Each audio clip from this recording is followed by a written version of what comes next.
Hej, Og velkommen til Strikkevenner. vores strikkepodcast her på YouTube, som har holdt en lille pause. Ja, Han der er er lidt sket mange ting. mange ting, som ikke har noget med strik at gøre. Ja. Men nu er vi tilbage, og vi kommer til at poste Hver måned. første uge i måneden Yes. fra nu af. Så Og hvis glæder vi jer. har en måned, vi ikke gør det, så kommer det lover jeg. Ja, ja. Så er det bare forsinket. Ja, vi Yes. hygger os jo bare med det. Så, nå. Men jeg hedder Sofie, og jeg læser datalogi på Københavns Universitet og hvad skriver mit speciale. Ja, jeg hedder Frik. Jeg er også i gang med mit speciale, men det er i humanbiologi, så jeg er over på Rigshospitalet lige nu. Mm. Ja. Skal vi starte med lige at snakke om, hvad vi er på? Okay, så jeg snakkede lidt om i sidste afsnit, at jeg har skiftet ret meget stil i forhold til sådan mest, hvad der angår farver, siden at jeg var på udveksling i Australien og kom hjem igen. Og den her, den er sådan fra min sådan der forrige periode, altså før jeg tog til Australien. Fordi der var jeg rigtig vild med farver, og det er jeg stadig, bare lidt nogle andre farver nu. Men jeg synes stadig, at den er ret cute. Det er min Easy Spring Cardigan fra Easy as Knit. Det var en... Altså, den er strikket i det her mønster med sådan, som egentlig er meget nemt med sådan nogle omslag og noget ret og frank og sådan noget, og det er meget pænt og sådan noget, men Easy as Knit vil jo gerne lave sådan nogle nemme opskrifter. Så der er ikke nogen vendepinde i nogle af deres opskrifter, hvilket i nogle af deres andre opskrifter er helt fint, og min veninde, der lige er begyndt at strikke, elsker dem, og har det så godt med at lære at strikke med dem. Når man er lidt erfaren strikker, så vil jeg sige snart, den her, den blev så grim. Der er fuldt opskrift. Nej, ægte sådan der. Altså det var en cardigan, der på bagud lavede sådan en her. Fordi der ikke var vendepinde. Altså det var forfærdeligt. Og sådan, så var der også, det var selvfølgelig ikke opskriftens skyld, men den blev virkelig lang, da jeg vaskede den. Og du ved, der var bare, jeg pillede det op og strikkede igen og så meget, så jeg endte med sådan at hernede i bunden og lave sådan en vendepinde efter, altså lave vendepinde ned i bunden, ikke? Men nu er den blevet rigtig fin og god. Den er i mohair og super slasket og sådan... Jeg tror, jeg havde troet, at den ville blive mere sådan pæn eller sådan formel. Så fast i det? Ja, og sådan, den er mere sådan slasket, men den er sygt varm, og den er dejlig at have på. Altså bruger den sygt meget derhjemme. Bare lige sådan, når jeg sidder på mit kontor, bare lige sådan ud over mit tøj, uanset hvad det er. Men sådan, jeg synes, den er lidt svær at sådan style. Men det er også noget med farven at gøre, som jeg elskede på det tidspunkt, og som også er en sygt flot farve, men som bare sådan meget... Men nu tænker jeg, nu er det snart forår, og så vil jeg lige give lidt Den er meget forårsvibes Den er dejlig. i det. Ja. Ja. Jeg har mit første færdige projekt på. Det er min Maggie cardigan af Petit Knit, så den er der... Petit Knit. Den er der sikkert mange, der har set før. Jeg har strikket den en gang før. I det samme garn. Det er 1,5 år siden, hvor jeg strikkede den i... Nej, den er strikket i My Fine Wool af gepardgarn, og så har jeg holdt den sammen med Angel af By Pamin. Men første gang jeg strikkede den, var det kun i gepardgarnet, og jeg strikkede den på en lidt mindre strikkefasthed, end det der er foreslået i opskriften, fordi jeg ikke synes garnet kunne bære at være så løst, så sådan jeg strikkede på en lidt... Eller jeg strikkede bare på den pind, Petit Knit strikkede på, men jeg strikkede ret stramt. Og den var faktisk, jeg synes den blev rigtig flot, men den passer mig bare ikke. Og jeg har nogle billeder, og det kommer jeg til at sætte ind, og så kan I forstå, hvorfor jeg havde brug for at strikke den om. Fordi jeg tror, jeg havde tænkt, at sådan, hvis den ikke havde været med knapper, så ville den passe fint, sådan lidt tætsiddende. Men når der er knapper, og jeg strikker tit i sådan ekstra small eller small, fordi jeg er lille af statur, men jeg har sådan en relativt stor barm. Så det blev meget sådan gabende. Det var ikke helt godt. Jeg havde haft den på 2 gange. Ja, på 1,5 år. Ja, og jeg forbinder den stadig med, at vi var på Kreta, og jeg sad og strikkede der. Det var super hyggeligt, og det synes jeg stadig, den har, selvom jeg har strikket den nu i januar. Men jeg fik endelig pillet den op og strikket den om, og jeg er så vild med den. Den er så blød. Altså det er virkelig en god sådan fibersammensætning, synes jeg. Altså virkelig lækker. Ja, for du tilføjede mohair. Jeg tilføjede, det glemmer jeg at sige. Jeg pillede den op, tilføjede mohair, så jeg kunne ramme strikkefastheden, så den passede bedre. Det var min pointe. Ja, ej, den er blevet så god. Men jeg synes, den er blevet virkelig lækker nu. Og jeg har fulgt opskriften, har den rigtige strikkefasthed. Det eneste, jeg har gjort anderledes nu, er egentlig, at jeg har sådan dobbelt så mange knapper, som Petit Knit anbefaler.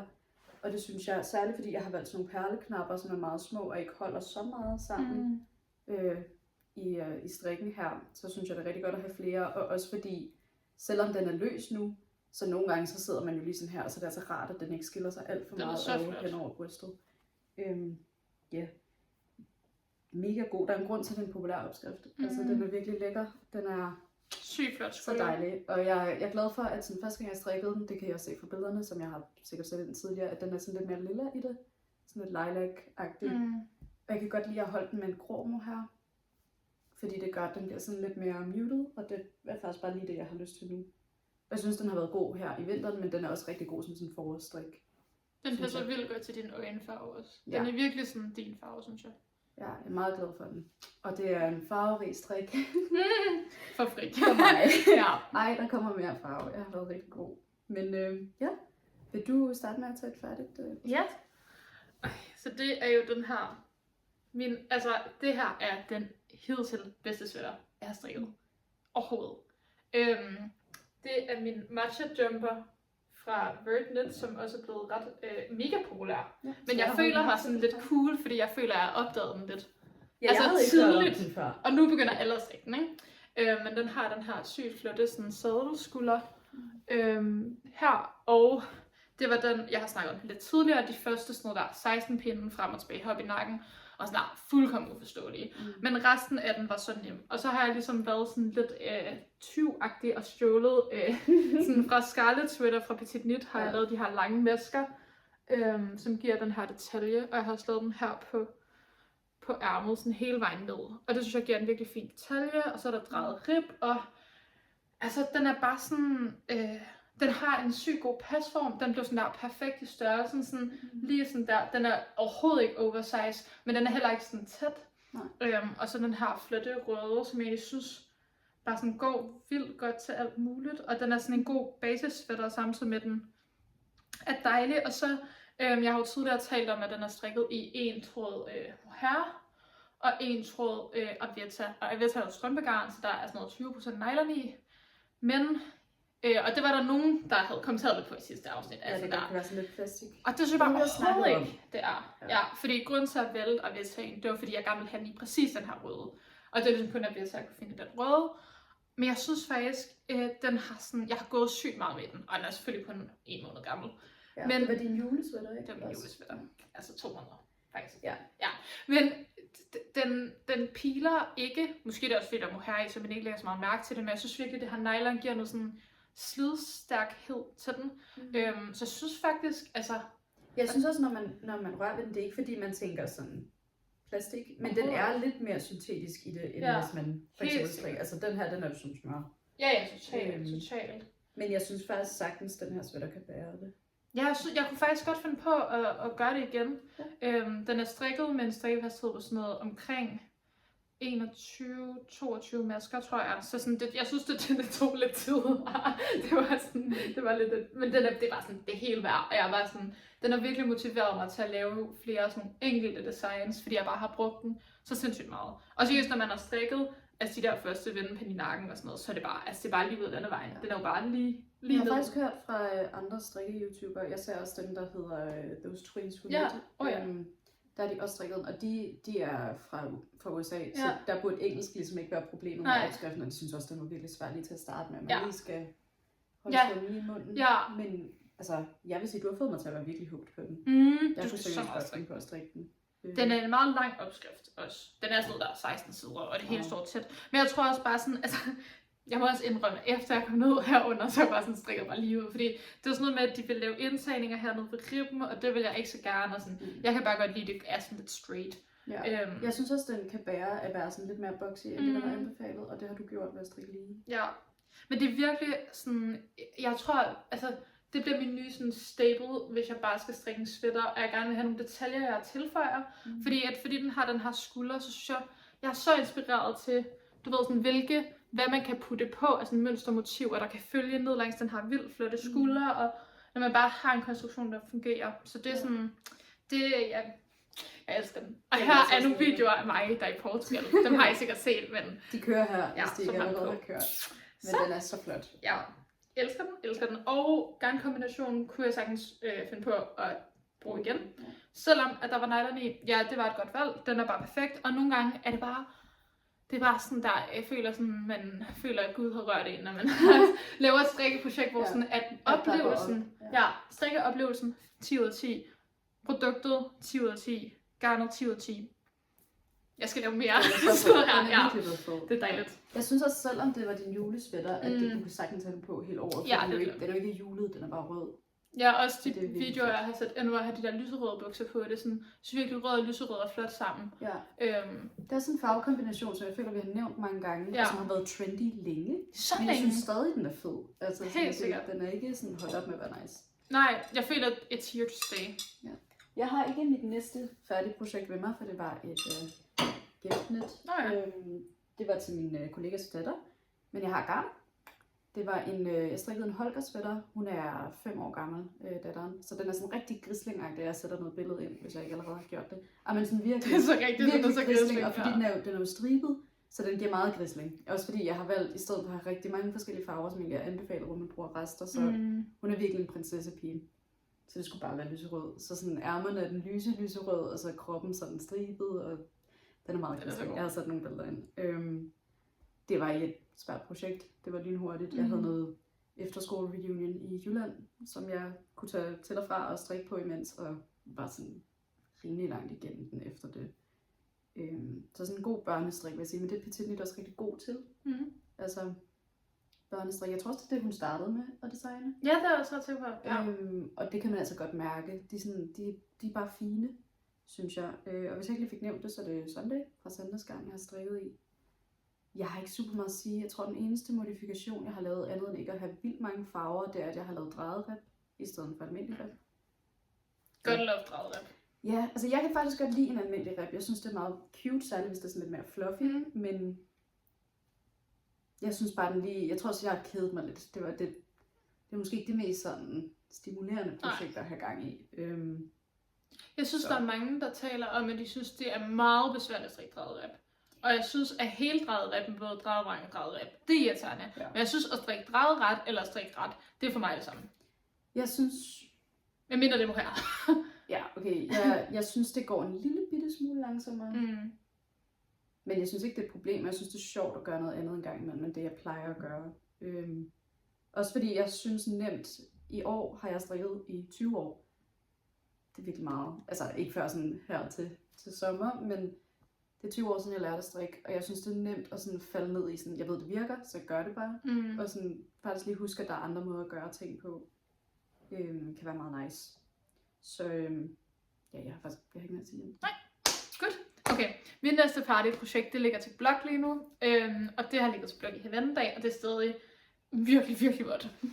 Og det tror jeg, at der er kabler i, fordi at i forhold til sådan, ja, det er en easy cable sweater af Easy as Knit, som er en super fin, super nem opskrift, super nemt at strikke kabler, man strikker kablerne på hver 8. omgang, og det er meget sådan, det tager mig samtidig at strikke 7 omgange, som tager mig at strikke en omgang med kabler, men sådan der, altså, jeg synes det var meget sådan, potato chippy, siger man på engelsk, hvor man sådan, ja, jeg skal lige lave et kabel mere, og så sådan føler man virkelig sådan, man er nået langt, så jeg synes den var sådan en virkelig god strikkeoplevelse. Det eneste der er, det er, at det anbefalede garn, ikke? Det er 1 tråd dobbelt Sunday. Og man skal med de her kabler ramme en strikfasthed på 18 masker. Og jeg har strikket med 1 tråd dobbelt Sunday og 1 tråd alpaca og drops, altså 2 tråde sammen. Fordi jeg synes, at nogenlunde alle strikkeopskrifter, der er, har en super løs gauge, som jeg ikke synes er særlig pænt. Så jeg er vant til, at jeg ligesom sådan, skal putte mere garn ind for at få et mindre gennemsigtigt udtryk. Men så strikker jeg dem på sådan noget pin 4,5. Og sådan, altså efter sådan der vask, og efter jeg har sådan der strukket i det, så er min strikkefasthed på 24 masker. Altså sådan der, jeg har en strikkefasthed på 24 masker, og den var på 28 masker, før jeg vaskede den, ikke? Og jeg skulle ramme 18, ikke? Og det synes jeg er vildt, fordi jeg synes, jeg har ramt en perfekt, flot strikkefasthed. Jeg synes ikke, jeg kunne have gået en pin op. Det vil ikke være, altså det vil være blevet løst.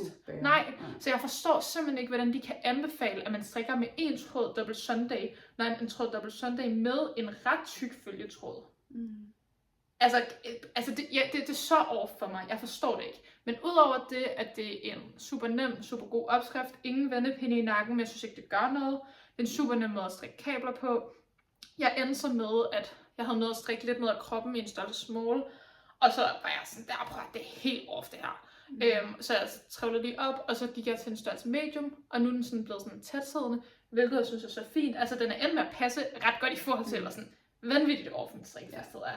Men jeg tror også, det er fordi, du havde tænkt, du ville gå efter en, der var lidt mere oversized, og ja. Passer den bare sådan lidt mere på. Ja, og det ser pænt ud. Altså, det er slet ikke det.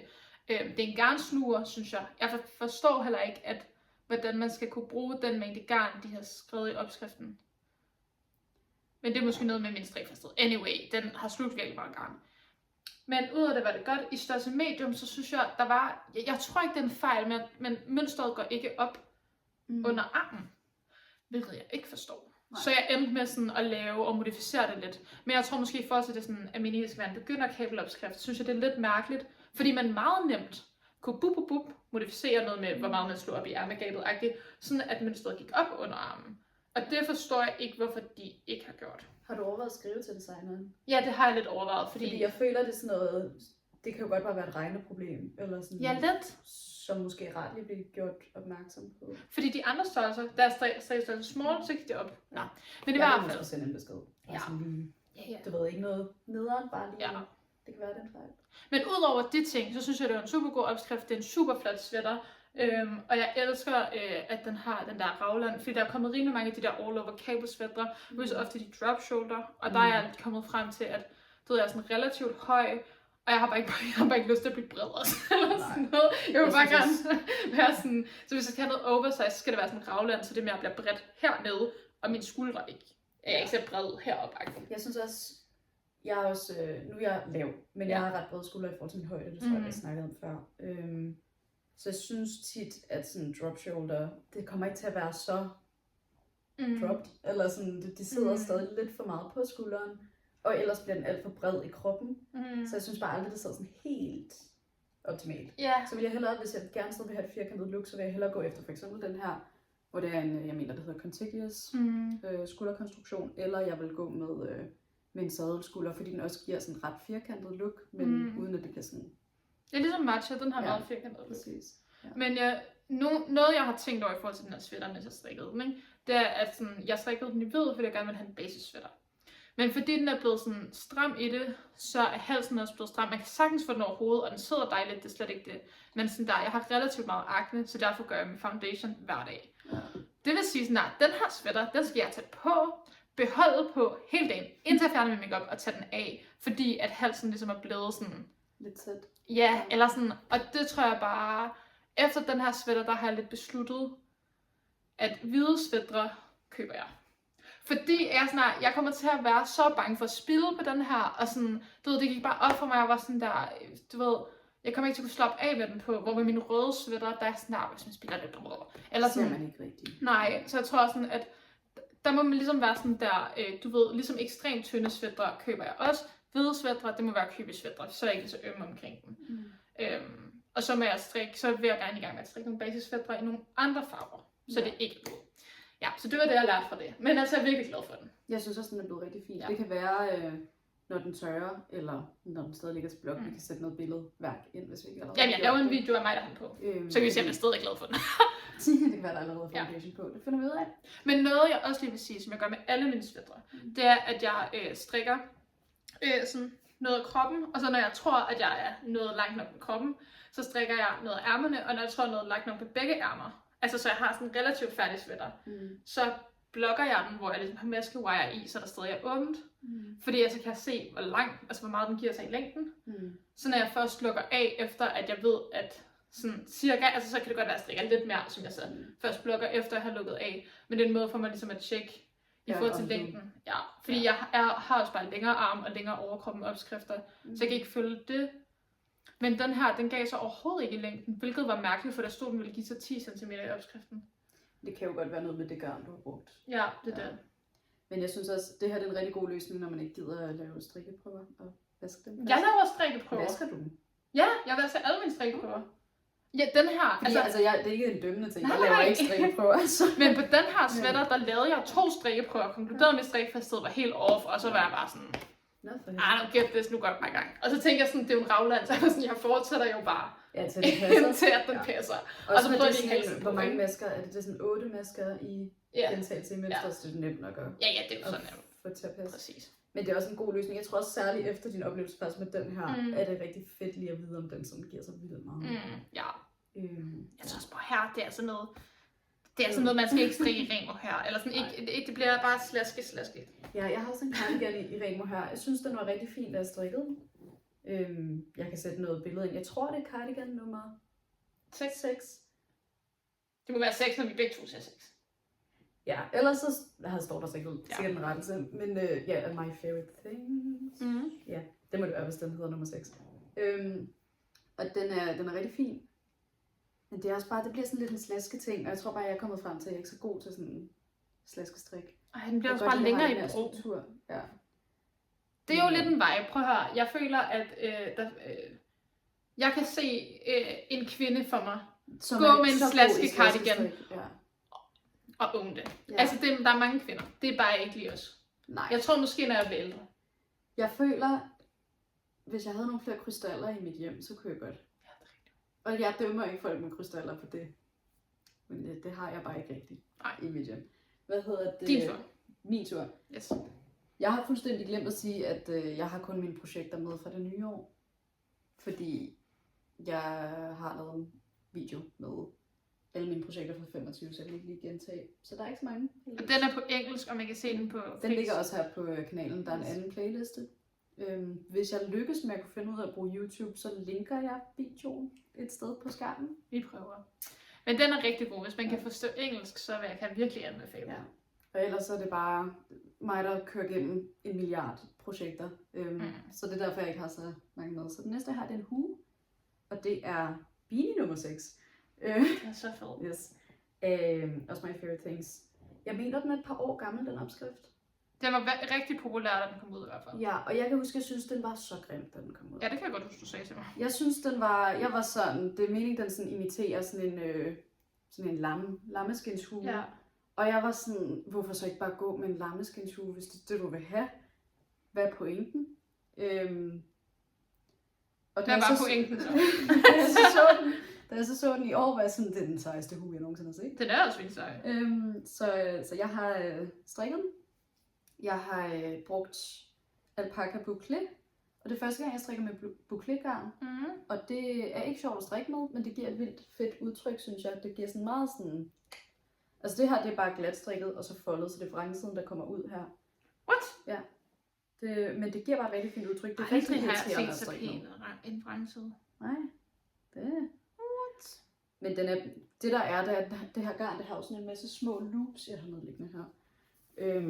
Det er lidt svært at se måske med lyset, men dem får man hele tiden fat i stedet for sådan det faktiske garn, når man strikker. Så det er ikke sådan, selvom det er glat strik, er det ikke en super fed oplevelse, men det går relativt hurtigt. Og så har jeg brugt Drops Lima. Her, jeg har til overs her. Hvad synes du om det? Fordi jeg er altid meget interesseret i, hvad jeg synes om dropsgarner, fordi at de jo, det er meget sådan hit og miss. Jeg føler, at noget dropsgarn er rigtig dårligt. Altså virkelig, hvor jeg tænker, ej, det kunne jeg godt have været for uden. Men som en, der startede med at strikke meget som en strikkesnap, med sådan rigtig lækker garn, fordi min mor havde en finte med, at sådan, om hvis du vil strikke, så skal jeg nok give garn. Det holdt hun hurtigt op med igen. Det var det samme med bøger, du ved. Jeg skal nok købe alt, du vil læse. Det stoppede hun også med igen. Det er fair nok. Jeg tror, det er for vildt med begge dele. så ingen hate til den dame for det.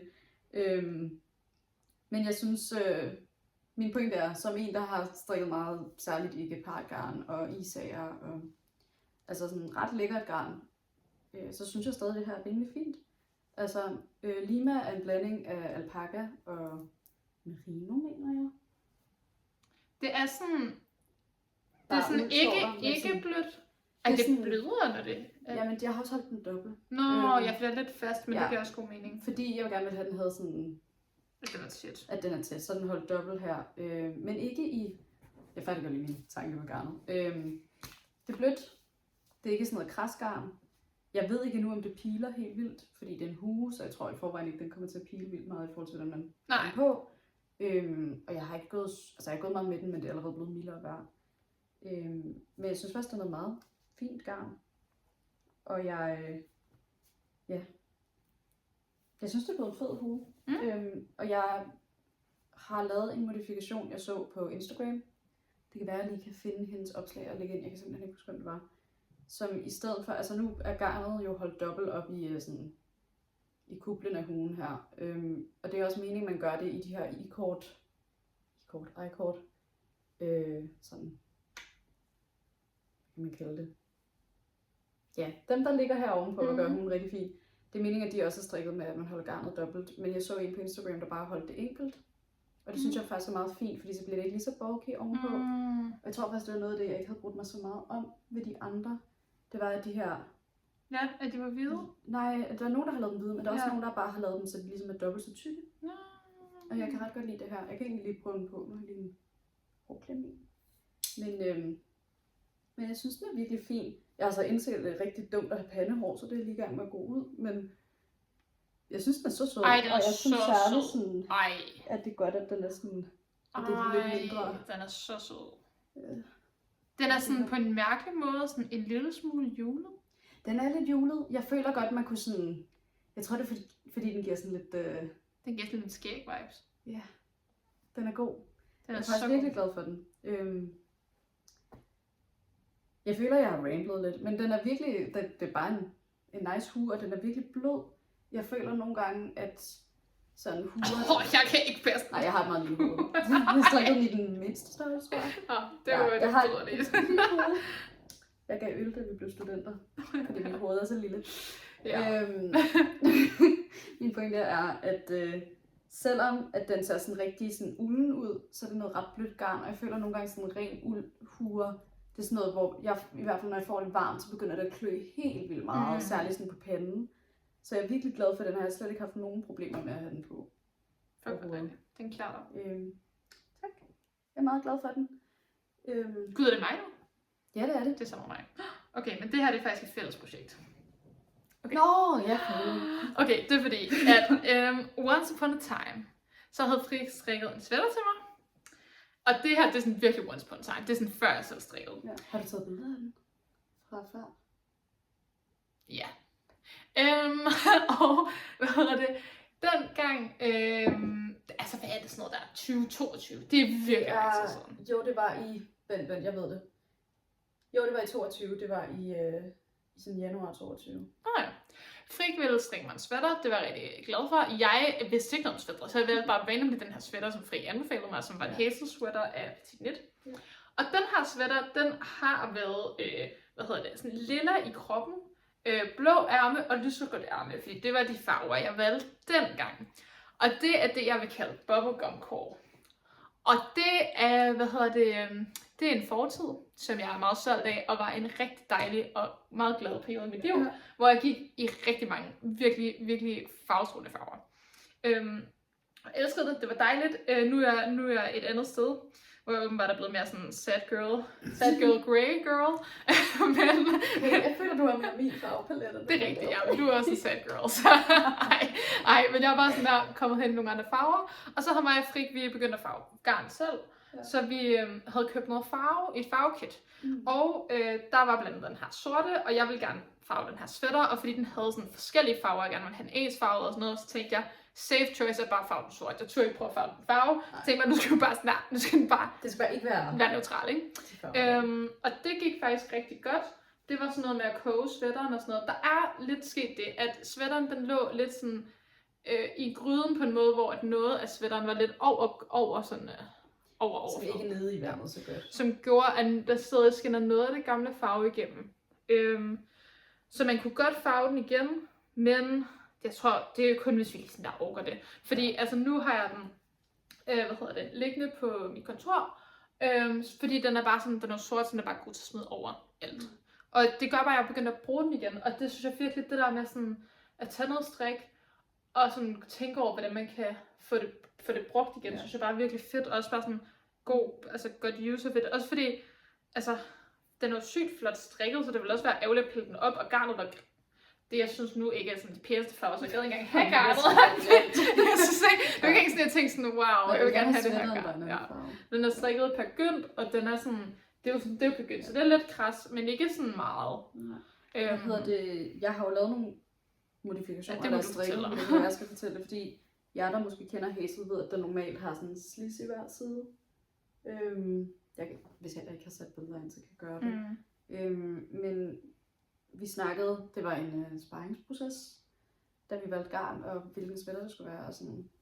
Og Sofie ville helst at det var sådan en cropped sweater, der lige går lidt ind, så i stedet for at lave slids, så har jeg ligesom bare strikket rundt, så den blev færdig, og så for at lade den gå lidt ind, uden at ribmønstret ligesom ændrer sig særlig meget, så har jeg bare lavet en indtagning i, jeg kan ikke huske, om det var hver eller hver anden af de her, altså de vrangdelene, sådan vrangmaskerne her, så der ligesom er, godt være det kun var hver anden. Nej, det var hver. Så sådan, jeg mener, den er 3x3 rib, så nede i bunden, sådan så 3 plus 2. Og det gør den ligesom lige cincher lidt ind. Jeg synes faktisk, det var en meget fin modifikation. Den er så fin. Nej, men det kan vi anbefale, og det er ikke sådan, det var ikke besværligt, det tog lang tid. Det tog virkelig lang tid. Det var sådan meget sådan noget, hvor man skal, være klar på, at sådan, så skal man sætte noget over en time, og så skal man vente, og så skal man det. Men sådan, der var gode instruktioner på det der kit, vi kan sætte kittet ind. Ja. Jeg tror også, vi havde det med i vores sidste video. Nå ja. Vi har også nogle videoer fra da vi farvede, dem kan vi også sætte ind. Men ja, forhåbentlig får vi i løbet af det her år farvet det garn, vi har købt. Og så kan vi jo lave en video igen. Men det kræver lige lidt udsør, og vi mangler sådan nogle fade, vi kan farve det i. Så det mangler vi lige. Men jeg vil også sige, vi brugte en sådan relativt stor gryde til den her. Jeg ville have brugt en endnu større, måske. Fordi vi skulle også have rørt rundt i den undervejs. Men den havde heller ikke plads til at svømme rundt ned i gryden, så vi brugte lidt bare, hvad jeg havde. Så jeg kunne godt over. Jeg skulle bruge en større gryde. Ja, men jeg synes, det er fedt det der, at man kan farve sine fædre. Ja, særligt også for eksempel den hvide, du har der, hvor hvis du er bange for, at der kommer makeup på. Hvis der kommer makeup på, så kan du jo bare farve. Det har jeg bare tænkt. Altså, så farver jeg den bare. Og det, der er virkelig sådan, også fordi den er hvid jo, så den kan jeg er jo ikke bare farve lyseblå eller sådan noget. Jeg behøver ikke engang farve den sort. Nej, den kan jo være alle mulige farver. Ja. Så sådan, det tænker jeg, det er ligesom en plan for det. Ellers kan jeg altid lave den sådan håndfarvet, så bare putte spækis på der, hvor der er pletter. Det kan du gøre. Ved du hvad? God idé. Altså, jeg tænker, det er mig nu. Ja, det er det. Det er mit sidste. Endnu flere huer. Ja, jeg har været meget sådan i gang med at strikke huer for tiden. Rigtig dumt, fordi sådan, da året startede, havde jeg sådan noget faktisk rigtig meget dit pandehår. Det er ikke så nemt med huer. Nej, forfærdeligt. Så nu er det i gang med at blive groet lidt ud. Men jeg har strikket endnu en hue, og det her, det er Fat Fur Hat af spektakelstrik. Jeg strikkede den i noget andet garn end hende.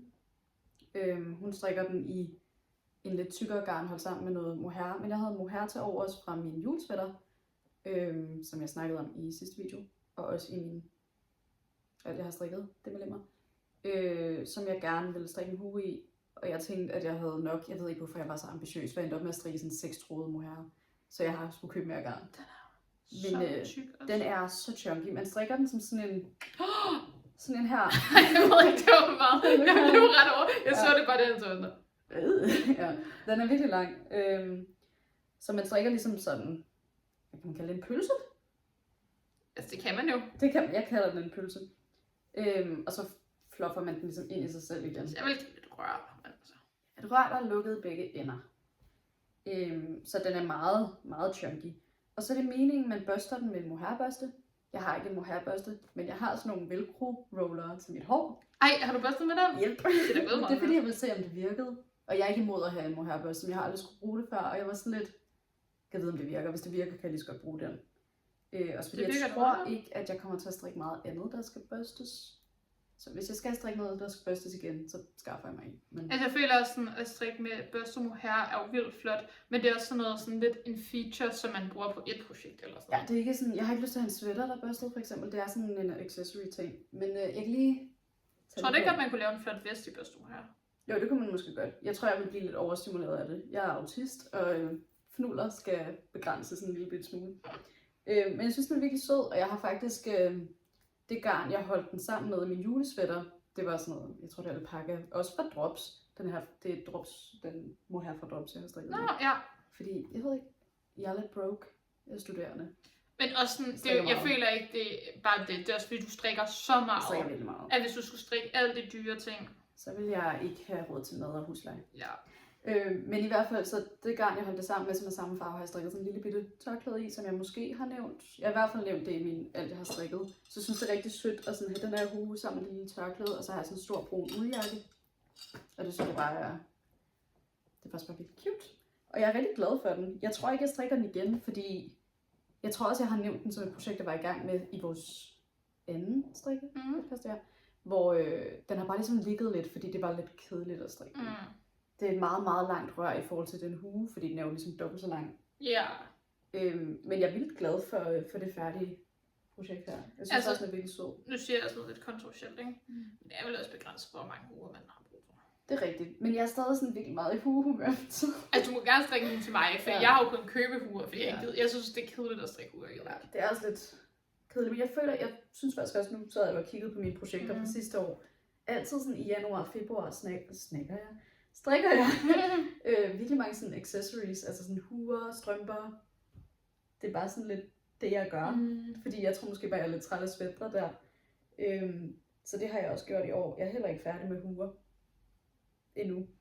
Men ja, jeg har ikke så meget mere at sige. Jeg synes faktisk, det er en rigtig god opskrift. Det er ikke noget, man ikke kunne tænke sig til selv, men jeg synes, det... Ej, men det er så rart at have en opskrift. Så behøver man jo nemlig ikke tænke. Ja. Der er mange opskrifter, hvor sådan, kunne man have tænkt det selv? Ja, men købte man den og behøvede ikke tænke? Også ja. Også fordi jeg føler, nu strikker jeg jo tit efter sådan, bare hvad mit hoved alligevel.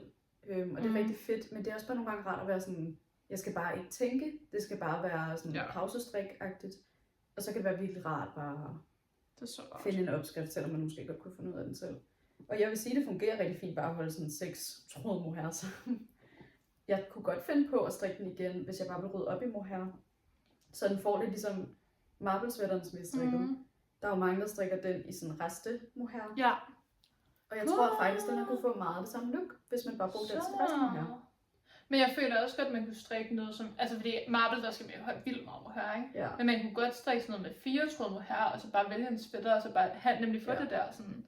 Men jeg føler også, at du nok godt have holdt færre tråde sammen. Men den er sådan den er meget tæt i det. Men det er også fordi, den ligger dobbelt. Ja. Jeg tror, at den grund kunne du have valgt færre tråde, hvis det bare havde været sådan. Hvis den ikke lå dobbelt. Så tror jeg, det havde været lidt hvis den var løser i det. Men jeg synes faktisk, den har været rigtig god. Og jeg har ikke lyst til at strikke den lige nu igen. Men jeg har virkelig mange mohair-rester, hvor der ikke er nok til at... Mit gamle allerede under sofaen, det bare snakke. Jeg har ikke rigtig nok til at strikke alt muligt andet i mine mohair-rester. Føler jeg i hvert fald i de fleste af dem. Så det kunne være meget fedt lige at på et tidspunkt måske at strikke sådan lidt en Frankie-hue-agtig, altså Frankenstein-hue i alt sit restegarn. Det kunne godt være den her. Men det var den. Den ligger væk. Det er bare en hue.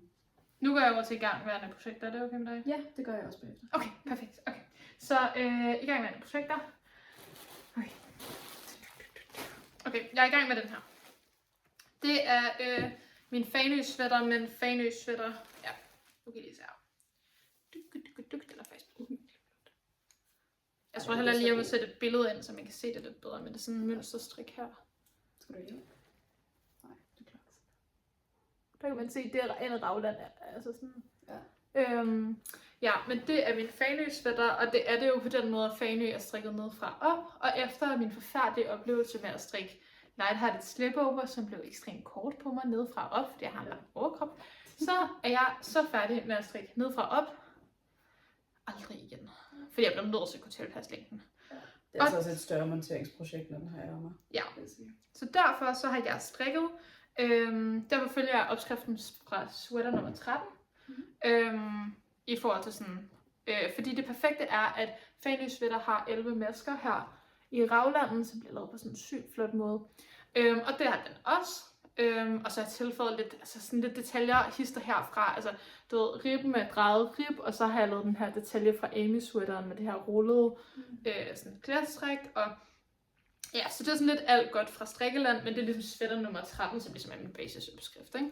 Ja. Og jeg elsker bare sådan det der med at kunne have noget, man følger i forhold til maskeantal og sådan noget, ikke? Også fordi du gerne vil strikke den på en større pind, ikke? Ja, altså større pind. Ja. Præcis, fordi jeg tror, den er fordi ellers vil du bare have sådan reverse det, ja. Fordi det, til at starte med, at prøve at reverse den, men når det også var en anden strikkefasthed, altså det gik bare ikke. Fordi jeg strikker den her på pind 5, og jeg strikker den med 3 tråde af det her Vilja, som er den grønne, og så er det alt muligt. Det er noget Anina og noget Pernilla, og sådan alt muligt filkulane med, så også lidt rester.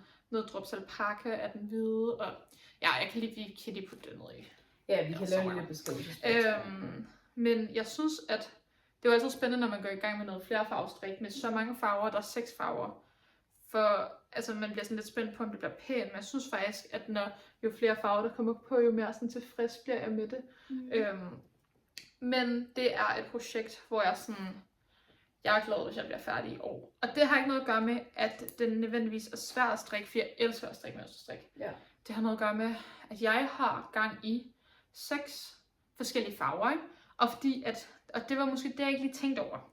Men altså det hele er 3 tråde, 2 tråde eller 3 tråde, ikke? Det er så meget. Og jeg holder styr på mit garn. Jeg holder styr på mit garn i sådan nogle plastikposer her, ikke? Ja. Men det er også fordi, jeg ikke gider at hæfte enden hver gang jeg har. Altså, jeg klipper ikke trådene. Nej. Fordi det synes jeg bliver for meget. Men sådan der, it's a lot. Og jeg har flere gange overvejet, om jeg for eksempel skulle lave det til sådan lidt en Celeste sweater, hvor det kun er bærestykket. Der har. Men samtidig så ved jeg også bare, at jeg kommer til at elske den. Så det er bare sådan noget, jeg elsker at strikke på den. Men det er sådan noget der, når jeg har en aften derhjemme alene, så sidder jeg i min seng og gør det. Og det er fantastisk. Men sådan, den bor ligesom hjemme hos mig. Og jeg føler for eksempel, når min kæreste er der, så er der overhovedet ikke plads til, at jeg sidder og strikker på det her, og det er også fordi, jeg skal være meget koncentreret. Og det var et garn eller kæreste i sengen, du kan ikke ja, ja, præcis. Ja, i hvert fald ikke noget det her. Så sådan, det er sådan et projekt, som kommer til at tage lang tid, bare fordi den strikkesituation, det kræver, er ret krævende. Og det synes jeg er irriterende, fordi jeg elsker at strikke med rigtig mange farver, men jeg vil sige, i forhold til de projekter, jeg går i gang med fremover, er jeg virkelig opmærksom på, at jeg har sat lidt et limit på mig selv, på det maks må være 3 farver, med mindre at det er sådan noget, at man klipper garnet, fordi det er sådan nogle større sektioner, så er det noget andet, ikke? Men, fordi jeg vil også gerne strikke en Celeste, men jeg kan bare mærke, det er jo det samme som det her, altså kun op i bærestykket. Ja. Nå. Hvad er din oplevelse i forhold til sådan selve mønstret? Det er ikke sådan noget med, at man skal have sådan catch sine floats vildt meget? Nej, overhovedet ikke, det er så godt, altså I kan se mine floats her. Ja. Det er så fint, altså der er måske sådan der, altså det er jo sådan noget mønstret på med 50 masker. Ja. Så der er måske sådan der 3 linjer, hvor man sådan once in a while skal lige catch a float. Ja. Men det er overhovedet ikke svært. Ret godt flow. Ja, så jeg synes egentlig sådan, der har lige været noget, som har været, fordi jeg ligesom sådan har lavet den selv, ikke? Og fordi når man strikker nedefra op, så kører man jo ligesom Ragland indtagninger. Og det er jo sygt nemt, for du skal ikke tænke over, at du tager jo ind. Men når man laver Ragland udtagninger, så skal man hele tiden tænke over sådan, hvor man farve det skal være. Ja, og så også sådan, hvor man starter i mønsterrapporten og sådan noget. Så jeg har lavet sådan, jeg kan lige sætte ind, jeg har lavet sådan taget diagrammet, og så skrevet ind sådan noget A for ærme, fordi det der, altså, fordi den ligesom bryder ved Raglanden her, ikke? Så hver gang jeg ligesom kommer forbi en Ragland, så skal jeg starte et andet sted i mønsterrapporten for match mønstret. Og det har virkelig været sådan et puzzle. Men så satte jeg mig ned i mønsterrapporten og regnede det ud for alle 50 for den første, ligesom her. Jeg ved ikke, måske kommer der sådan noget halvanden mønsterrapport, før jeg lukker af af ærmer, og så bliver det jo meget nemmere. Men så det har været sådan, it's a lot of work, og jeg bliver meget, meget, meget, meget stolt, når jeg bliver færdig. Men jeg tror også, det bliver så fedt. Ja, det gør den. Men det er ikke sådan, det er ikke en prioritet for mig, fordi fordi det er et krævende projekt, så er det sådan noget, det er noget, jeg strikker på, når jeg sådan har overskud til det. Ja, så det er ikke sådan en, jeg er kommet hjem efter en lang dag? Nej. Men ja. Jeg tror, den er vildt. Ja, det gør den. Altså, det gør så flot. Ja. Og jeg elsker den. Altså, det er ikke det. Så. Ja, jeg har... Jeg smider lige med nogle. Jeg begynder også lige at drikke lidt af min kaffe. Fordi ja, den er sikkert allerede lidt kold. Okay, så der er kommet lidt meget i min kaffe, ikke? Så jeg stiller mig til dig. Hey, jeg er bare gavmild. Nu vil jeg bare lige få drukket af den, sådan at jeg kan drikke den, uden at drikke den på en tallerken. Ja, det er godt, du lige adresser din sådan underkop-situation der. Ja. Ja, jeg er i gang med en sweater, som jeg faktisk har strikket før. 2 gange. Og jeg er også i gang med at skrive opskriften ned. Og jeg tror faktisk, at jeg bliver færdig med opskriften. I hvert fald i foråret. Og nu er det også foråret, nu er det nu, den skal udkomme. Det er nu, den skal udkomme. Jeg har haft den her del, jeg gik i gang med for sådan næsten, jeg tror sådan 1,5 år siden. Det er lige efter, jeg strikkede den her første gang. Ja. Og det har været en proces, vil jeg sige. Og lige nu er det også med de 2 andre, der er nogle modifikationer, der skal laves på dem bagefter. Modifikation? Eller ikke modifikation. Detaljer. Detaljer, ja. Så det er sådan, og det er noget broderi, og jeg synes, ideen er så fed, men jeg har jo bare ligesom glemt, jeg synes ikke, det er sjovt at brodere. Det kender jeg godt. Så jeg lige glemmer sådan, det kan jeg faktisk ikke. Jeg vil gerne have det. Den første version er til mig, den anden version er til Sofie, og den her er til min lille søster. Har vi vist dem? Det har vi. Det har vi ikke. Skal jeg lige finde dem, så du taler? Måske, jeg ved, hvor de er. Okay. Jeg tror ikke, vi klipper det her ud med mig, der løber ud, fordi det jeg har charme. Så ja. du kan snakke lidt om et eller andet sejt. Okay, så Frik har strikket dem i Anina, og Anina, det er, jeg har ikke selv strikket det, men nu har jeg jo fået den her sweater i det, som Frik så godt nok har beholdt et år, fordi hun ikke har gjort den færdig endnu. Der er ikke gået et år endnu. Ja, men jeg synes faktisk, altså Anina, det er det lækreste, jeg har. Det her, det er den lækreste sweater, sådan garnkombinationsmæssigt, jeg nogensinde har haft i hænderne. Den kostede 600 kroner, tror jeg, men hun har også strikket den i en tråd, så den kostede også mange timer, kan man sige. Så det er jo, altså den er mega tynd, det er jo derfor, at man ikke skal bruge så meget garn. Ja, den er strikket på min pind 3, så det er andres pind 2,5-agtig. Det er lidt svært at vise den ordentligt. Vi laver en video. Men ja, det kan være, at vi skal lave en video. Der er 1 milliard vendepinde i den her. Der har været vildt meget matematik involveret, fordi vendepindene går ikke kun frem og tilbage sådan rundt-agtigt. Den går også kun over skuldrene, og ja, der er sådan ret mange ting. Det er vel en sadelskulder, men det er med en meget, meget lille sadel. Ja, med 1 maske eller hvad? 2 masker. 2 masker, ja. Og så er det ligesom, ja, den får sådan lidt firkantet look, men den sidder ret flot, synes jeg. Det er den flotteste skulderkonstruktion. Jeg er meget stolt af den her skulderkonstruktion. Altså, når alle dem, der elsker matcha, ikke? Når de begynder at strikke den her. Ja. For det er lidt sådan samme vibe. Det er meget samme vibe. Altså sådan, den ligner jo ikke den samme, men den har sådan, den sidder lidt på samme måde på kroppen. Ja, ja, præcis. Men det er godt, de ikke ligner hinanden. Ja. Fordi det er overhovedet ikke sådan på den måde. Men jeg synes det fedeste er, at selvom den er kompliceret, og der er mange vendepinde og sådan noget, så har jeg kun brudt garnet sådan 1 gang. Hvilket er ret vildt. Hvilket er vildt i forhold til, når man tænker, at den her for eksempel har jeg brugt garnet 1 milliard gange, føler jeg. Men det her, ideen med den her er, at den skal have noget sådan, det er maskesting, der skal broderes med, det vil sige, at jeg kommer til at hækle det. Hen over ærmerne kommer der til at være nogle blomster nedad. Og hvad er det nu for en farve, jeg har købt til det? Mørkegrøn. Mørkegrøn, yes. Ja. Og min, det er så, jeg har inddelt til, hvor mit broderi-mønster skal være, men det bliver i samme farve, hvor der skal være nogle blomster nede i bunden. Så der kommer til at være 2 forskellige broderi-mønstre. Ja, som man kan lave på, hvis man vil. Min søsters kommer der ikke til at være noget på, den kommer bare til at være plain. Også fordi, jeg gider ikke lave flere. Og min søster er ikke altså det her er en størrelse large, så fordi jeg vil prøve alle størrelserne. Og min søster er ikke rigtig en størrelse large, men hun var sådan, den må godt være lidt oversized. Det bliver også flot til hende. Ja, og sådan, hun er sådan sej. Hun er sådan en cool girl. Hun er mega sej. Vi ligner overhovedet ikke hinanden, og sådan, det er skide godt. Og jeg er bare glad for, at hun vil have noget, jeg strikker. Det lyder som om hun ikke vil have noget, jeg strikker. Hun vil have rigtig meget, det jeg strikker. Og hun har selv valgt farven, det er også Nina. Jeg har lige inddelt til ærmer. Det er lidt svært at se, for jeg ikke rigtig strikker videre på kroppen. Men det vil sige, at al matematikken er gået op nu. Så det er bare ligesom at finskrive, og så få lavet noget broderi, og så kan jeg egentlig udgive den. Det bliver også så fedt. Altså seriøst, I skal glæde jer så meget til den her. Jeg tror, den bliver god. Jeg håber, andre vil strikke den. Og den bliver perfekt her. Du skal udgive den her til forår sommer, fordi den er så sådan en perfekt sommersweater, fordi den er så tynd. Ja, og jeg har faktisk besluttet mig for, at den har fået navn. Den kommer til at hedde Blossom Blouse, eller Blossom Bluse, fordi jeg har planer om også at lave en version på en større pind, som så skal hedde Blossom Sweater. Fordi jeg tror ikke, det er alle, der vil strikke sådan her. Fordi for mig, som sagt, er det pind 3, men jeg ved godt, at strikkefastheden nok svarer mere til en pind 2,5 for de fleste. Men til gengæld, det er så meget værd, at man får den der helt lette, tætte. Eller ikke tætte, men lette. Jeg tror også, jeg altid har været ret vild med sådan, I ved, sådan en lækker sweater, men måske bare sådan, ja, sådan lidt sådan high-end basic. Altså som er sådan lidt tynd i det, men som er strik. Det har jeg altid synes var virkelig lækkert, og jeg har altid gerne vil strikke en. Og jeg synes faktisk, at den her er sådan rigtig god. Altså den er så tynd, at man er seriøst sådan, altså man kan ikke forstå, at man ikke har købt den i en butik. Nej, altså den er virkelig, jeg vil sige til gengæld, at man kan se lidt, at den her har været sådan lidt mere ud af en skab. Jeg har også gået lidt med den. Den piler altså lidt. Nå, Anina. Ja, så der kan man måske overveje, om man vil strikke den i noget, der for eksempel har nylon i. Men den er virkelig blød. Anina er virkelig noget lækkert garn. Ja, ellers kunne man strikke den i Arvetta. Ja, det kunne altså det føler jeg kunne være et godt garn-alternativ. Ja, det er Ficolarnes strømpegarn. Ja. Og det kunne man sagtens gøre. Den vil bare få et lidt andet, sådan lidt anden følelse, men den vil nok holde lidt bedre. Jeg vil ikke gøre lige så blød, men det er også sådan bløde ting piler. Det er sådan der, that's the trigger. Du vælger ligesom, hvad der er vigtigst for dig. Men jeg glæder mig så meget, fordi jeg skal teststrikke den chunky version i det, der bliver sådan noget. Hvad har du? Du har small, medium, large. Jeg teststrikker i medium, ikke? Ja, præcis. Og det glæder jeg mig til.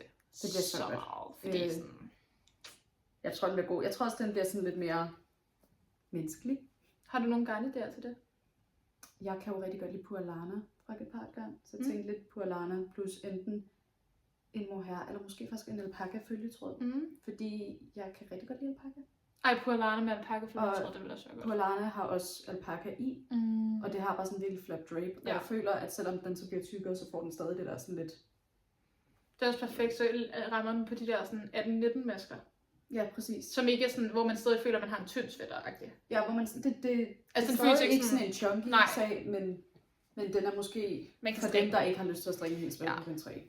Hvilket er så fair. Jeg vil også sige sådan, jeg kunne godt finde på at lave flere størrelser, men det kommer ikke til at gøre til at starte med, også fordi jeg har selv skulle til at strikke alle dem her, og det tager bare virkelig lang tid. Ja, det er men matematikken bag er ikke svært for mig at lave, så når jeg udgiver den, hvis der er nogen, der ligesom ender op med at være interesseret, som ikke passer inden for de 3 størrelser, så er jeg meget villig til at give opskrift for en teststrik af en anden størrelse. Ja, helt sikkert. Så I skriver bare derude, skriv teststrik. Men den her, den er jeg virkelig glad for. Jeg tror også, min søster bliver glad for den. Jeg synes, det er en virkelig flot farve. Det er så flot farve. Min søster har meget mørkere træk end mig, så den er måske ikke, det er ikke fordi den er dårlig på mig, men den er rigtig, rigtig god på min søster. Ej, det bliver fedt. Så skal vi tage nogle flotte billeder. Yes. Jeg tror, den bliver så god. Og den har jeg strikket lidt på. Jeg har ikke så meget andet at sige om den, fordi det er mig, der laver den. Men ja, så der er ikke noget kritik af. Ej, så god opskrift. Ja. Altså. Helt vildt lækkert design. Nå, skal jeg tage et... Okay, så jeg er i gang med hvad hedder det? Okay, det er alle mennesker altid i gang med. Men jeg kan godt lide, jeg synes det er meget rart at lave nogle projekter nogle gange, der er sådan lidt stash brushing, altså hvor man sådan, stash brushing, hvor man rydder ud i sit lager. Og så havde jeg det her Fat Mohair fra Sysleriet liggende, som er i den farve, der hedder Bird, som jeg har fået til jul 23 eller sådan noget. Men ikke fået brugt, og det også, tror jeg, har haft noget at gøre med, at jeg havde ligesom 3 fills, så jeg havde 600 meter, og det er sådan, du ved, det er jo ikke nok til en sweater, jeg ville egentlig gerne lave en sweater i det, men så skulle det være en marble, altså sådan med så stor strikkefasthed, og jeg fik så ondt i hænderne at strikke min marble, så det skulle jeg bare ikke gøre igen. Det er heller ikke en, du går vildt meget med. Nej. Jo. Gør du? Jo, min marble sweater. Jo, den går med hver dag. Og det var mig, der ikke går med min. Nå, ja, men min er bedre. blev også bedre end din. Ja, det kan I se i den afsnit. Nå. Det har vi snakket om i det sidste. Ja, præcis. I får i afsnit. Nå, men i hvert fald så havde jeg der Fat Mohair, og så har jeg bare lige været sådan lidt, hvad skal jeg bruge det med? Og jeg var også lidt i tvivl om, hvad jeg skulle strikke det sammen med, om jeg ville strikke det sammen med. Det er jo ligesom sådan lidt grønt, og lidt brunt, og lidt hvidt, om jeg skulle strikke sammen med en hvid, eller en brun, eller en grøn. Men så fandt jeg faktisk, fordi jeg var helt sådan ude i alle mulige gamle butikker og holdt det op mod, og egentlig taget en beslutning om, hvad jeg skulle købe. Men så gik det op for mig, at min mor, hun døde her i efteråret, hvilket var meget trist, og vi var meget sådan, vi strikkede sammen, og hun strikkede det meget til mig, og det var meget sådan, ja, en ting vi havde sammen. Og da hun døde, var hun i gang med en bluse, som hun ligesom havde efterladt til mig, i det her drops alpaca, i den her farve, der hedder pistacheis, og den bluse havde hun, du ved, hun var noget halvvejs gennem bærestykket, og der var nogle fejl i og sådan noget, så jeg vidste ligesom godt, at jeg ville pille den op igen. Og så, men samtidig var jeg også sådan lidt, hvad skal jeg lige gøre med den her farve, men så gik det op for mig, at den passede perfekt til den her. Fordi at jeg havde egentlig tænkt, at jeg gerne ville have noget, der var lidt mørkere. Man kan ikke lige se det så meget her, men den har nogle sådan lidt mørkere sådan, streger af det der turkisagtige. Men jeg synes faktisk, det der er fedt ved den her pistachies, det er, at den er jo ikke hvid, men den er stadig så lys, at man virkelig ser spillet i det her strikket. Så her kan I se det strikket op. Jeg kan også lige sætte en video ind, hvor der er lidt bedre lys. Men det jeg så har besluttet mig for at strikke, det er sådan en Raglan tee. Så det er det, man kalder sådan lidt en baby tee, hvor man bare strikker Raglan, og så samler man strikker ikke ærmer, man samler vitterligt bare op, når man er færdig med Raglanden. Og så har man jo de der lidt halve ærmer, og lige laver en ribkant. Og jeg har lavet sådan noget 2x2 rib her, og italiensk opslag. Og så har jeg lavet den her hals, der er åben, fordi jeg gerne vil have nogle knapper her, så man kan ligesom lukke den. Og så ellers vil jeg gerne have, at det synes jeg nemlig er sådan lidt sejt. Så er den sådan lidt nede. Altså jeg synes ikke rigtig, du ved, jeg tror lige, jeg skal strikke lidt mere, før man sådan virkelig kan se visionen. Men den ligesom sådan bliver bukket ned, ligesom sådan Nina Cape, eller sådan. Det er jo meget sådan populært for tiden. Og jeg synes, det passede meget godt med sådan det her sådan lidt sådan cool girl-agtig stil til det her garn. Det synes jeg altid lidt, når jeg har noget garn, især når det er håndfarvet, så sådan grund til, at jeg nogle gange venter med at bruge det længe, det er sådan, jeg vil ikke bare bruge det her på sådan en random Maggie cardigan, jeg lige har lyst til at strikke. Jeg vil gerne bruge det på noget, hvor sådan, hvad vil klæde det her garn? Og jeg synes, det her garn er sådan lidt cool. Og der vil jeg gerne strikke noget, der var lidt cool i det. Og den her, der har jeg tror faktisk, det er lidt sweater nummer 13 igen, fordi den har en strikkefasthed på 17 masker. Så det er sådan lidt freestyle over sweater nummer 13. Men du ved, jeg har lavet sådan der kun 2 masker, der bare fortsætter. Altså her ribben fortsætter maskerne ned til Raglanden og sådan noget. Så det er bare sådan lidt freestyle, hvor jeg selv har regnet det ud. Og jeg har lavet sådan sindssygt mange vendepinde i nakken. Fordi det var lige sådan, matematikken kunne gå op og sådan noget. Så det er lidt sådan, altså lidt min egen opskrift baseret på alle mulige andre ting. Det er sådan lidt en freestyle. Jeg kommer ikke til at lave en opskrift på den, det er ikke på den måde. Men ja. Design. Ja, så den glæder mig til at blive færdig med. Og jeg synes også, at nu har jeg lige strikket nogle sweatre, og det bliver meget rart lige at have noget, hvor man kan blive lidt hurtigere færdig. Ja. Fordi at den ikke skal have ærmer. Og det er også bare sådan rart ikke at skulle strikke ærmer. Og så vil jeg sige, at det her Fatmo her, grunden til, at jeg også har vendt ved med at strikke med det, det er sådan, at en ting er, at jeg synes, at Marble Sweater gav mig ondt i hænderne, fordi den havde en kæmpe strikkefasthed. Men at strikke med Fatmo her er heller ikke en særlig rar oplevelse. Jeg synes, det er sådan så fluffy, at det er lidt ligesom, når man strikker med det der bouclé-garn, at man lidt kommer ind i det der fluff, og så sidder det fast og sådan noget. Så jeg vidste den her gang, jeg ville strikke det i en meget mindre strikkefasthed, sådan at det er i hvert fald ikke vil være nederen for hænderne i forhold til det. Så ja, det bliver meget rart at få det brugt, men jeg er meget spændt på, hvor meget jeg får brugt, for jeg har jo som sagt 300 gram eller 600 meter, og jeg vil egentlig have lavet det med hætte, men jeg turde ikke satse, så nej. Ja, nu vil vi se. Jeg ved ikke, om jeg kommer til at have tilbage til, du ved, en mere, eller om jeg tror ikke, jeg kommer til at løbe tør. Nej, og det er også rart ikke at have sådan stress omkring det. Don't jinx it. Ja. Nå, Du skifter ikke garn undervejs med det håndfarve? Jo, jeg har tænkt mig, at fordi på min marble kan man virkelig tydeligt se, også fordi vi snart selv har farvet det, at der er en af fødderne, der er meget mindre sådan kraftige farverne, og det kan man godt se på det ene ærme, og jeg elsker den for det, og sådan, det minder mig om, du ved, vores første farve-experience og sådan noget. Men her har jeg ligesom planer om, at når den her er blevet lidt mindre, så tager jeg ligesom et nyt, og så for at ligesom lave overgangen, så laver jeg en masse, måske sådan noget 10-15 omgange, hvor jeg sådan skifter mellem det ene fed og det andet fed, men jeg gider ikke gøre det hele tiden. Nej. Fordi det vigtigste er for mig, at der kommer en glidende overgang, fordi der er ikke min marble. Men altså, udover det, så er sådan håndfarvet garn er levende, så det er også okay, ja, at det er levende. No. Det var det. Cool. Nej, jeg kan lige... Mangler du tilbage? Det er 1, og det er hurtigt. Okay, jeg har et par stykker. Jeg starter med den her. Det er også den eneste, der sådan måske er sjov at høre om. Du mener, dit computersleeve ikke er sjov at høre om? Det var bare blevet fikset. Jeg hænger fast. Jeg har strikket en sok, og det... Jeg kan sætte et billede ind, for jeg har strikket dem før. Jeg skal lige være med at hænge fast. Ja. Det er min egen opskrift, som jeg er i gang med at strikke den igen, for lige at gennemprøve matematikken. Og lige skrive det ordentligt ud. Det kan godt være, at jeg laver et testkald til dem. Ja, på den der? Ja. Det kan du da godt. For jeg vil sige, at jeg er ikke super motiveret til at strikke strømper i alle mulige størrelser, hvis jeg kan slippe. Men det er lidt svært at se. Nu har jeg lige prøvet at tage den på min hånd. Men jeg sætter så billedet ind. Ja. I mit hoved hedder den Lazy Lace Sugar, men det er overhovedet ikke dovent. Så jeg skal lige finde et navn, der giver lidt bedre mening til den. Men det er bare, ja. Lazy Lace Sugar. Det er bare fordi, Det er da et virkelig sjovt navn. Ja, men det er bare sådan et ret omstændigt lace-motiv, og det er vel også lidt et kabel.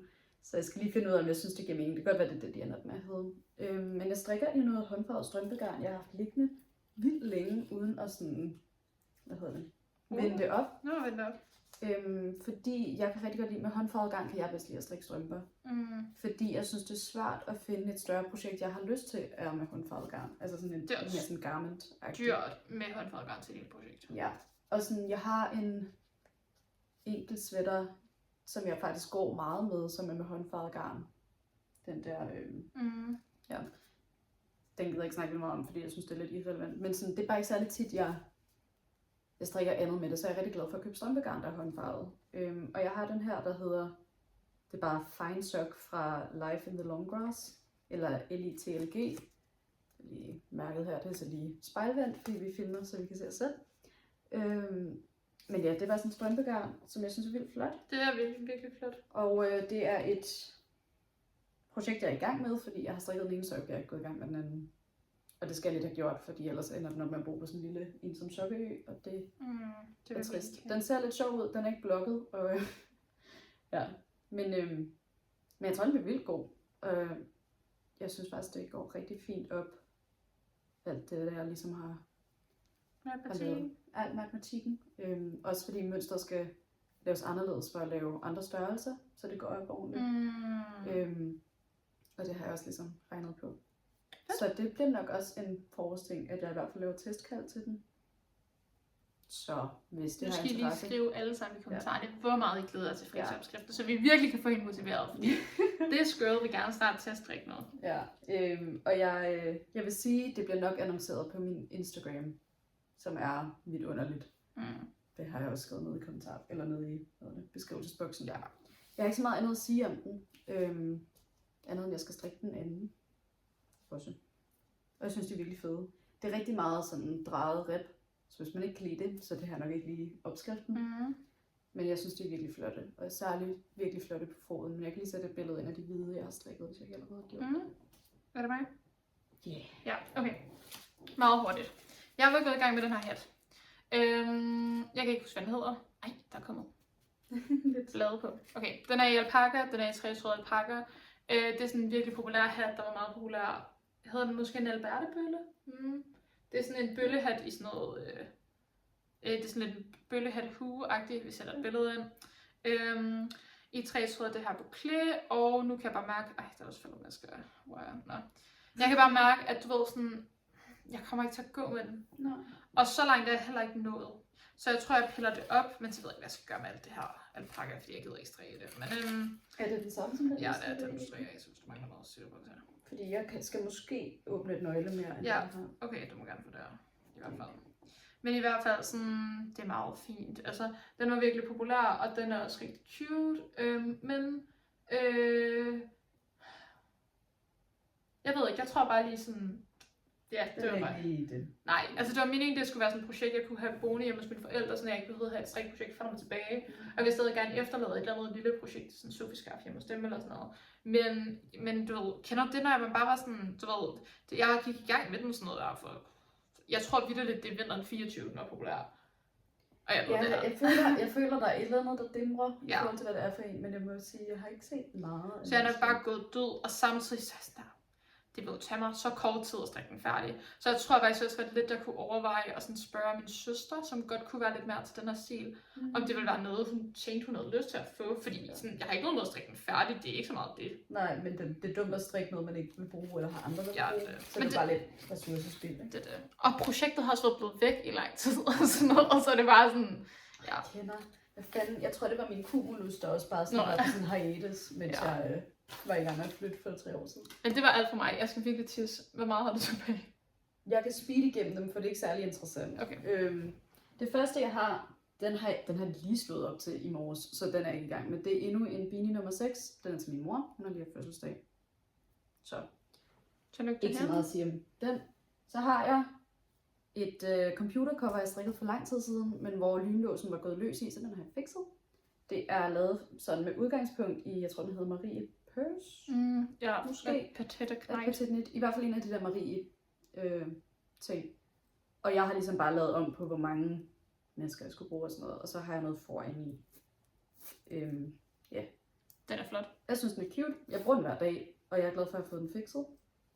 Apropos, lad være med at have ting, man ikke bruger. Eller sådan. Ja, vi har virkelig det har været et Fix-ting. godt fikseafsnit, seriøst. Og det er altså også virkelig godt. Man skal sgu udnytte de materialer, man har købt også. Og sådan, jeg er all for at købe lækker garn til et projekt, hvor man bare sådan, det er lige nu, jeg vil bare strikke det. Altså, jeg er totalt en dopaminstrikker, men jeg synes også, det er rigtig godt at sørge for, at man bruger de ting, man har. Det næste, jeg har, det er hæklet. Og det er mest, fordi jeg har fucking meget bomuldsgarn. Og jeg strikker ikke rigtig i det, og jeg plejede at hækle rigtig meget. Så jeg er bare i gang med jordens største granny square. Jeg har ikke så meget at sige om det andet, end at jeg har bare hæklet lidt på det for tiden. Det er bare sådan et baggrundsprojekt, jeg har, som ender op med nok at blive til tæppe. Jeg tænker, jeg gerne vil have det er sådan omkring 51 x 51. Lige nu er det 31 x 31, så sådan, ja, jeg hækler bare lidt på det i baggrunden. Jeg tænker bare lige, at jeg vil nævne det, fordi på et eller andet tidspunkt kommer det nok til at være et færdigt projekt. Jeg har ikke hæftet nogen af enderne undervejs, så det kommer jeg til at hæve mig selv for senere. Nej. Men det er en rigtig god måde, hvis man ligesom mig bare har helt vildt meget billigt bomuldsgarn, man aldrig rigtig fik brugt, og ikke rigtig bruger til noget, så kan man bruge det til sådan noget her. Smart. Det sidste, jeg vil nævne, det er ikke noget, jeg som sådan, eller det sidste strikke ting, jeg vil nævne, det er ikke noget, jeg er gået i gang med, men det er noget, jeg går i gang med lige om lidt. Jeg har strikket en hue sidste år, og jeg bryder mig ikke rigtig om, hvordan den passer.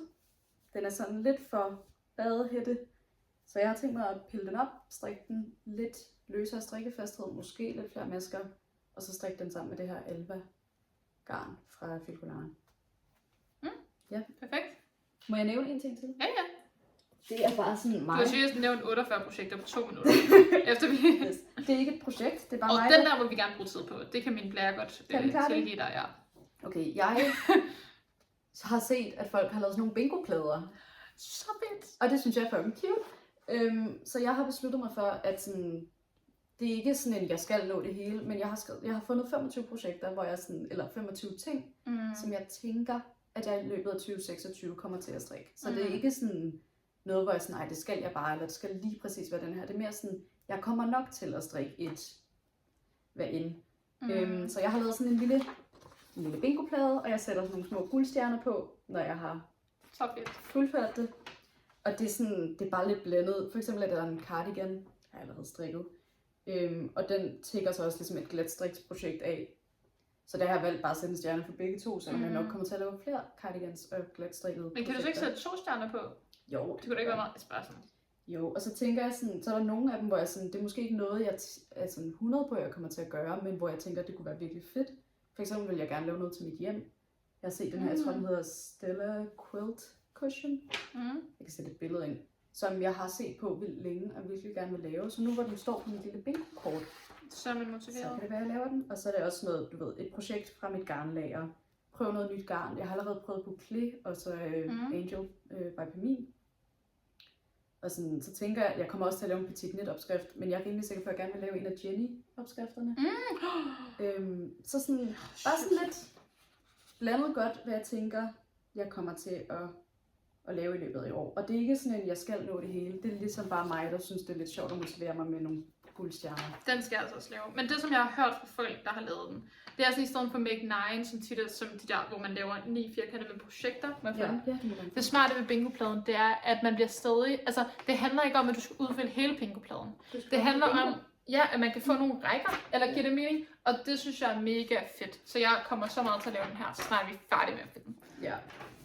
Men ja, jeg tror, det var i hvert fald alt, jeg havde snakket om i dag. Men skal vi så ikke bare sige strik godt til vi ses igen, og så måske lige tease for vores afsnit. Det her er vores marts-afsnit, som udkommer i første uge af marts. Så vi kan lige tease for vores april-afsnit, som udkommer i første uge af april. Og hvad er det? Det er forårsstrikkeplaner eller idéer til forårsstrik, som vi har nogle fine snakker om nu allerede, så det bliver så godt. Det glæder vi os til. Men vi glæder os også mega meget til at komme tilbage on schedule, og håber, at I vil følge med derude.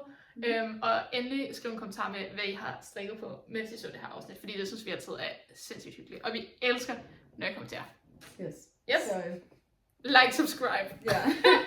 Tak for i dag. Strik godt til vi ses igen. Hej.